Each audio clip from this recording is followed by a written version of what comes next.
If you're blaming Jayden Daniels for LSU's loss on Sunday night to Florida State, first of all, I think that's unfair to Jayden Daniels and frankly inaccurate with how the game went on. But that doesn't mean that there's not cause for concerns for LSU's QB1.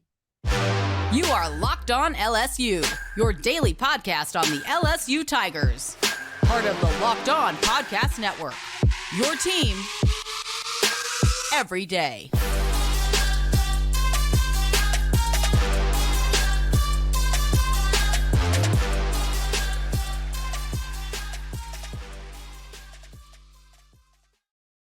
Well, thank you for making Locked On LSU your first listen every single day. We are free and available wherever you get your podcast. And you can also check us out on our YouTube page as well. Just search Locked On LSU in that search bar and hit the subscribe button so you get notified as soon as Locked On LSU episodes drop.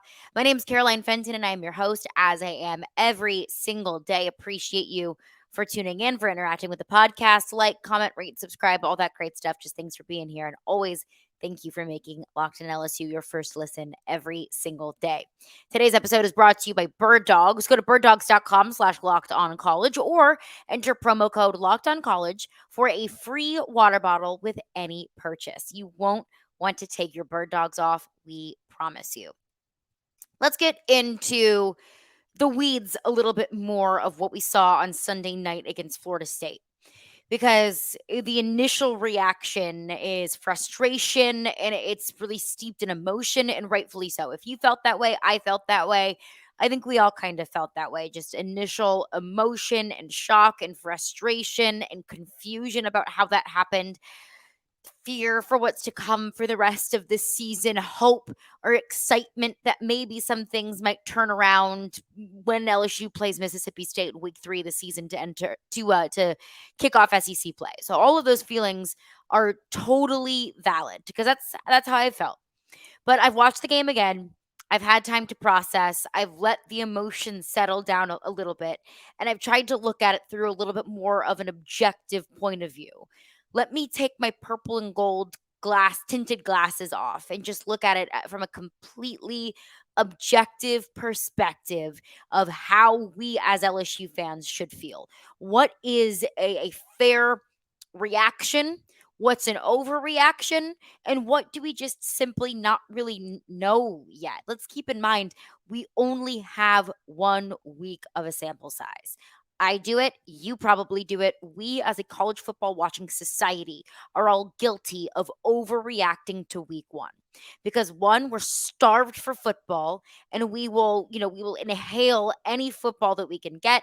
And two, it's all that we know is 1 game and 60 minutes of evaluation. That's all we have. And I think we all are guilty of making gross generalizations about a team and its entire season simply based off of 1 game. And maybe those are fair assumptions. Maybe they're not. We're really not going to know. But that's what I want to break down today. Some tough truths, if you will, some pills to swallow. Might be a little bit difficult, and maybe some things that you didn't think about that could be a little bit encouraging moving forward. My official objective rewatch and evaluation of LSU's loss against Florida State. The first thing that I want to touch on is something that I noticed the night of the game, and the conversation really kind of steamrolled from there. And not every LSU fan is guilty of this. I totally understand that. However, I did see a big population of either LSU fans or non-LSU fans, or just people with their own evaluations of the game. But I saw mostly LSU fans putting the game on Jayden Daniels, putting the loss on Jayden Daniels. And let me just say this. Jayden Daniels was not the problem.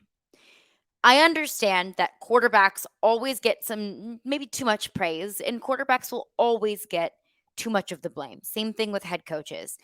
That's just that's just what it is. That's the position. Your most important position in sports for a reason. You're the highest paid position at the next level for a reason, and it happens. It's natural. But Jayden Daniels was not the reason why LSU lost that game on Sunday night. In fact, Jayden Daniels gave you a better chance to win than any other player on the field that night. In fact, I believe that Jayden Daniels gave this team a better chance to win than anyone on LSU's sidelines, coordinators and coaches included. LSU put up 460 total yards of offense. Jayden Daniels single-handedly accounted for 411 of those 460 yards of offense, both through the air and on the ground. Jayden Daniels was your leading rusher on Sunday night. Jayden Daniels threw for over 300 yards, 347, one touchdown, and one interception. And you could say that the reason why Jayden Daniels accounted for so much of the offense is because, the passing game didn't really look great, and he's partly culpable for that. Yes, that's 100% true. Jayden Daniels was your leading rusher. You cannot have that. You cannot keep putting Jayden Daniels in these risky situations. He's going to get blown up one of these days. It happened on Sunday night when he tried to go over the top of the line of scrimmage and he just got kaboomed on his back. Like you got to protect your quarterback. Your quarterback cannot be carrying the rock at the rate that Jayden Daniels is. So I get it. Like I understand the people that are saying, well, Jayden Daniels accounts for most of the offense because he just runs with the ball, and I think it's a fallacy to say that Jayden Daniels has to run so much because he can't rely on his arm. I mean, I can point to a whole lot of receivers that dropped some well thrown balls that would have been a first down, but weren't because they couldn't hold on to them. When the ball hits you in the hands, you have to catch it. So it's not that the receivers were doing Jayden Daniels a whole lot of favors. There were some poorly thrown balls. There was an underthrown ball in the end zone to Malik Neighbors. Even saw Malik Neighbors kind of point up, say, hey, go higher. There was some miscommunication between Jayden Daniels and the receiver, and he is not innocent in any of those situations. But to say that Jayden Daniels was the reason why LSU lost is a completely false statement. And it's putting way too much on Jayden Daniels because, like I said, he put up, I don't know what percentage that is, but let me just do some quick math in my head, like 98% of the offense. I mean, you can't put that on him. He gave you the best opportunity to win, and Jayden Daniels is tough as hell. Like Jayden Daniels is tough as nails. He is willing to put himself on the line for the betterment of the team. And that's what I want in my quarterback is that kind of mentality. You can teach and coach, you know, coverages. You can coach a quarterback to read defenses. A quarterback and a receiver can build rapport and can build chemistry and can improve their communication. What you can't do is teach toughness. And that's exactly what Jayden Daniels displayed on full display on Sunday night against Florida State is simply how tough he is. Look, toughness doesn't win you championships. I get that. I understand that. But Jayden Daniels, man, like cut the guy some slack. But just because Jayden Daniels was not the problem, just because Jayden Daniels did not lose you the game on Sunday night, doesn't mean that there's not cause for concern about Jayden Daniels. That it doesn't mean that there wasn't a little bit left to be desired within his game. And I want to expand upon that coming up next. Bird dogs, they make you look good and they make you feel good. So I was at the Tennessee Virginia game over the weekend on Saturday afternoon in Nashville. It was an 11 a.m. kickoff, and oh my gosh, it was so hot. Like I'm sunburned everywhere. I was sweating. It was such a hot day. The guy sitting in front of me at the game actually was wearing a pair of bird dogs, and he was cool. There were no sweat marks showing on his khakis. He looked good. I asked him, I was like, "You feel good in your bird dogs?" Because he looked good in them. And everyone else around him, when they're wearing their khaki shorts, you can see the sweat marks on the back. A little bit embarrassing, but not this guy that was wearing bird dogs because bird dogs are made with a great anti-sweat wicking fabric that you don't have to sacrifice movement, and it just makes you feel good and it looks good. It gives you kind of like a Lululemon style type of fit where it snatches you in the waist and it can kind of constrict your legs a little bit. So you look good, but you still can move around. You can work out in your bird dogs. You can go to a football game in your bird dogs, like the guy that was sitting in front of me at the Tennessee game over the weekend. You can swim around in your bird dogs if you're at the lake for Labor Day weekend. Bird dogs were the perfect option. This is my pair, one of a few pairs that I have. I have like 4 or 5 pairs of bird dogs right by now. I love them. They're so comfortable. And if you look at the waistband, it's so stretchy and not too tight. Sometimes I wear shorts and like the waistband just squeezes me and it's so uncomfortable. It's just you don't want to wear those all day long. But bird dogs, they're incredibly stretchy and the inside has a really comfortable little liner. So it's not too tight, but it makes you feel like you are kind of put together. And you kind of just keeps everything in. So they're super comfortable. They're a great lightweight kind of fabric. So when it's so hot outside, maybe you're going to games, you're going to play golf, they're a great option. You can also wear them to work any occasion, you know, date nights, long pants that look nice, but it's hot outside. So it's gonna kind of wick that sweat. You can wear them to work, but still feel comfortable. They're incredibly versatile. They make you feel good. They make you look good. So go to birddogs.com/locked on college or enter promo code locked on college at checkout for a free Bird Dogs water bottle with your order. That's birddogs.com/locked on college for a free water bottle at checkout. You won't want to take your bird dogs off. We promise you. College football season is here, and this season, Locked On is kicking up our coverage with Locked On College Football Kickoff Live. Each Friday, Locked On will go live from 11 a.m. to 1 p.m. Eastern on every Locked On College YouTube channel. College Football Kickoff Live will cover playoff implications, the conference rivalry games, and go in depth like only Locked On can, including insight and analysis from our stable of Locked On College hosts covering their team every day. So find Locked On College Football Kickoff live every Friday from 11 a.m. to 1 p.m. Eastern on any Locked On College YouTube channel. You will not want to miss it. Well, thanks again for making Locked On LSU your first listen every single day. Breaking down JAYDEN Daniels' performance on Sunday night against Florida State. A lot of people, not rightfully so, have put the loss on JAYDEN Daniels. I think that's unfair. I think that's unjustified. And if you can step away from that game and genuinely believe that JAYDEN Daniels was the problem, then I simply do not know what to tell you. I don't, because I can name about 15 to 20 things that went wrong before I could even think about blaming JAYDEN Daniels. So let's just get that out of the way. That game was not on JAYDEN Daniels. That loss is not on JAYDEN Daniels. In fact, I think JAYDEN Daniels was one of the bright spots that we saw on Sunday night. But just because the loss wasn't JAYDEN Daniels' fault doesn't mean that there aren't things that we can step away from and maybe be a little bit concerned, or at least I stepped away from that game with a lot to be desired from JAYDEN Daniels and his performance. And a lot of this chalks up to, I think, the way that I felt after the game, the way that I felt about JAYDEN Daniels' performance, the way that I felt about, the Harold Perkins' performance, the way that I felt about a lot of these position groups and the game as a whole has to do with expectations. And the expectation for JAYDEN Daniels was that this passing game took a step forward.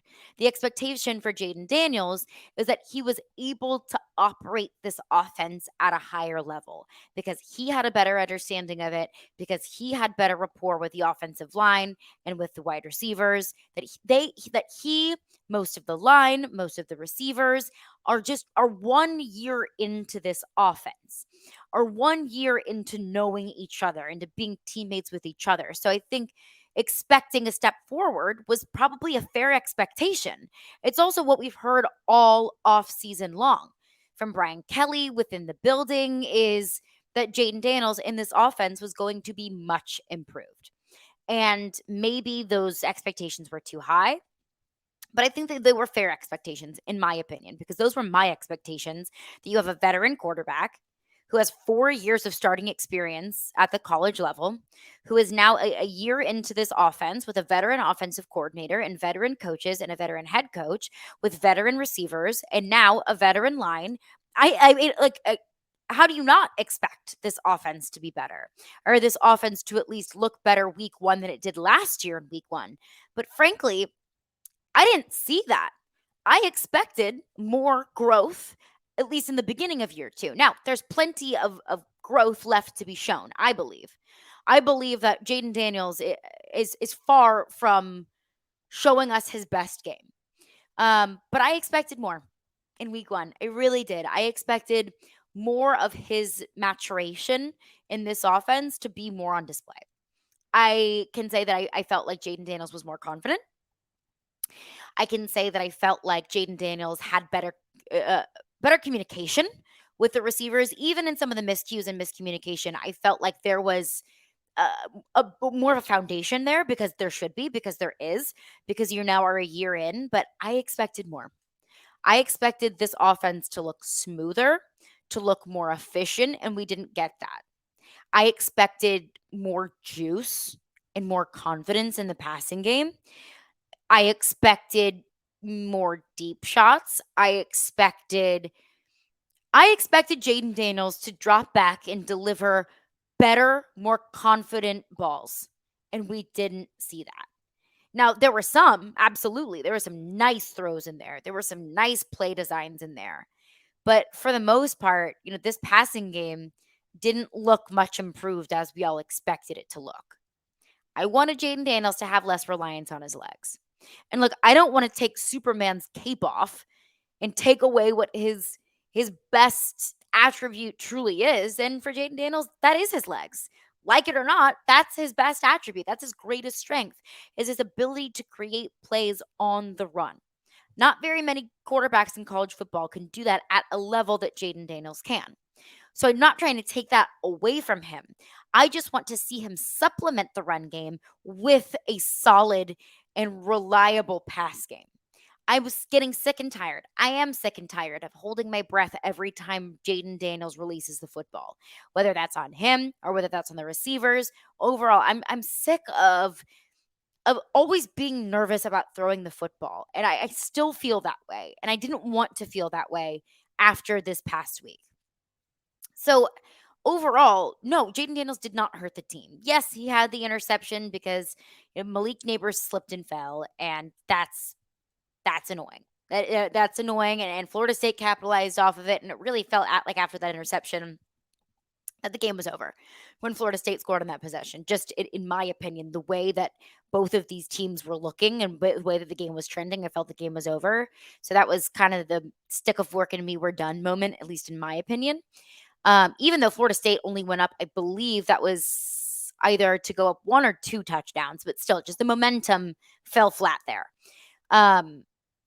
So he wasn't the reason why they lost at all. He gave them the best opportunity to win. But I wanted to see more. I wanted to walk away from this game with fewer questions about Jayden Daniels than when I came into the season.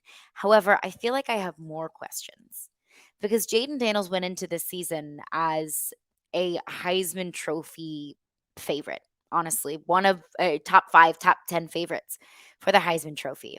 And he did not look like a Heisman Trophy candidate on Sunday night. Jordan Travis, on the other hand, he did. Jordan Travis looked like a college football playoff caliber kind of quarterback. Jayden Daniels, however, did not.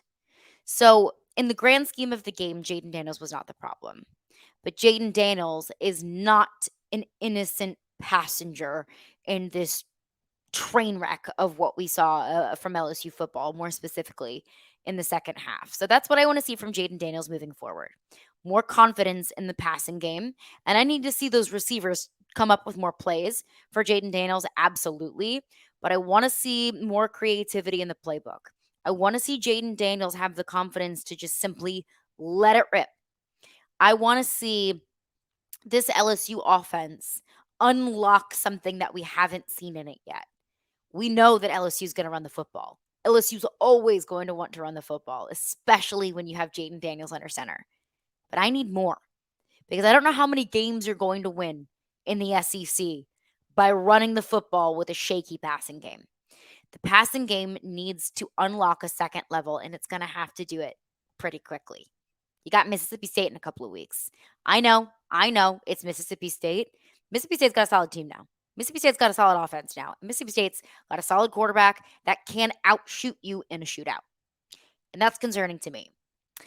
But coming up next, I want to get into what Brian Kelly had to say after the game and what concerned me.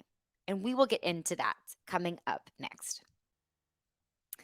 Get ready for the NFL season with incredible offers from FanDuel, America's #1 sportsbook.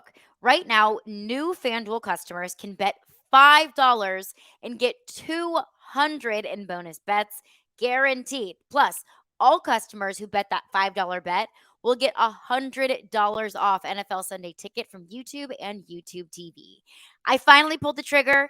I used FanDuel's code for, NFL Sunday Ticket on YouTube TV, and now I am so pumped and ready to watch all the games on Sunday once NFL kicks off this upcoming weekend. But now is the best time to join FanDuel. The app is easy to use, and you can be on everything from spreads to player props and so much more. So visit FanDuel.com/locked on and kick off the NFL season with an offer that you won't want to miss. FanDuel, official partner of the NFL. Well, thanks again for making Locked on LSU your first listen every single day. We are free and available wherever you get your podcasts. Coming up on tomorrow's edition of Locked in LSU, we'll do a mailbag Wednesday. So make sure to get those questions in. It can be Florida State related, looking ahead related, recruiting related. Everything is on the table. So get those questions in. You can comment them below on the YouTube page, or of course, you can send them in on Twitter. My Twitter is at Caroline Fenton1. DM me, tweet me, all the great stuff. Just appreciate you for interacting with the podcast and sending in those questions. So those will be on Wednesday's edition of Locked in LSU on a mailbag Wednesday. So I want to get into one thing that really bothered me on Sunday night. And if you haven't been listening to the podcast, just a heads up, a lot of things bothered me about Sunday night, and we will continue to get into the weeds of all of that. What's a real concern, what's maybe not the biggest concern. But one thing that really concerned me Sunday night was the coaching staff. That the team that I saw in the first half, yes, I felt like LSU was in control with the Florida State penalties, with the way that LSU was able to march down the field into the end zone, their red zone, rather, not the end zone. That's the problem. It wasn't the end zone, it was the red zone. And the way that LSU was able to stop the run. Florida State's receivers were dropping passes. LSU was the better team in the first half. I feel confident in saying that. Now the second half was a much different story. So I felt okay about it. I mentioned on the podcast earlier, the first 4th and 1 call in the red zone, I didn't have a problem with. I really didn't. And I know it's frustrating that they couldn't capitalize on it. And you could say, well, that was 3 easy points. Well, yeah, but I could also say that you're not going to beat teams like Alabama and Georgia and Florida State and so on and so forth by kicking field goals. LSU beat Alabama last year for, making a risky decision by going for 2. And it worked. It paid off. Sometimes those risky decisions don't always work, but it doesn't mean that they're the wrong decision. It doesn't mean that it was a bad move or a bad call. It's just maybe it was the right call and wrong play call. So I didn't have a problem with that, but it felt like coming out of halftime, the team was lethargic. The team felt like they really just kicked their feet up and said, we're good. Which I don't really know where that sentiment comes from when you're up by a field goal against a top 10 team in the country. But I put that on the coaching staff. The fact that LSU didn't look confident, the fact that LSU came out in the second half slow, lethargic, unmotivated even, that's all on the coaching staff. Like, there were some decisions that were made on Sunday night that I simply did not agree with. I think it is football malpractice that Harold Perkins was playing the role that he was in last night rather than the role that he was such a superstar in last season. Coaching malpractice. I also think that it was coaching malpractice with how the coaching staff handled that second half. Because in the fourth quarter, what I saw was a team that threw in the towel. And I'm sorry, you only get a limited number of quarters and games wearing an LSU uniform. So you're going to play one of those precious quarters in one of the 12 games in the regular season in which every single snap, every single quarter, every single game matters, and you're going to play and act like it doesn't. That's not the LSU team that I know. That's not this team that I came into the season saying there is so much leadership on. Didn't feel like there was much leadership. And look, it's not easy to always stay focused and motivated when things are hard. I mean, like there's a reason why some of the best teams are able to overcome bad plays, bad quarters, bad games, bad losses, because you have leadership and you have culture. The fact that LSU wasn't able to adjust in the second half, and the fact that LSU looked like they really just took their foot off the gas, that's a really, really concerning thing for me as far as the coaching staff is concerned.